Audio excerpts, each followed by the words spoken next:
Could a nearly 50-year-old secret be behind the murders of several Baltimore teenagers? Tonight, WJZ continues its investigation into the murder of a young nun, silenced right before she was about to blow the whistle on a powerful sex ring run by priests and police. Denise Koch reports WJZ has learned that police are now looking into whether these unsolved murders could be connected.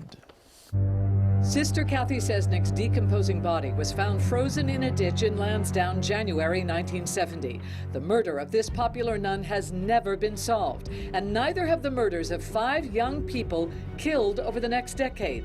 Now, WJZ has learned Baltimore County Police are actively trying to determine whether the cases are linked. It was the beginning of the worst nightmare that you wouldn't wish on nobody. In a rare interview, the aunt and sister of 13-year-old Heather Porter talk about the most painful time of their lives. In 1981, Heather's body was found in a wooded area in Towson. She had been raped and killed. She had 2 thumbprints on her neck. She had a handprint on her arm or bruises. She had skin underneath her fingernails. So she fought to death. So did another teenager brutally murdered during this time.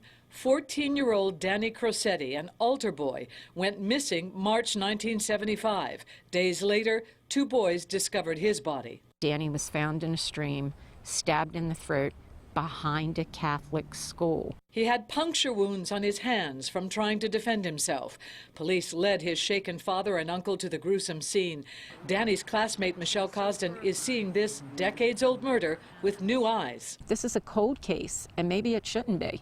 You know, maybe there's a connection. One of WJZ's sources is convinced that these murders have too many similarities to be a coincidence. The first time you heard that Heather's murder might be linked to other murders in the same area, in the same time period, do you remember how you felt? I felt hope.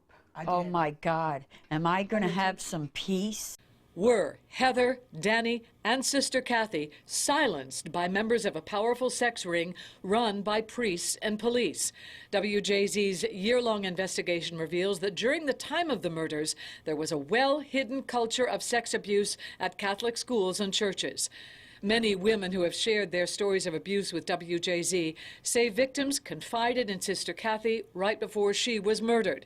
All these years later, Baltimore County Police still believe someone out there has information that could solve these cases. We'll continue to try to look for any leads, any additional evidence that we can find. They have semen, they have skin, they have hair, they have a piece of shirt. And I don't understand, because this is 2017, with all today's technology, nothing.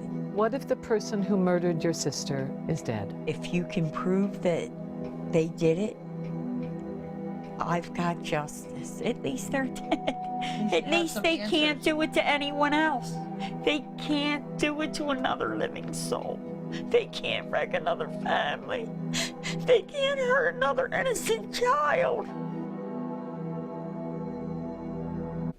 Baltimore County Police say no tip is too small. If you have the slightest detail, it could help solve these murders.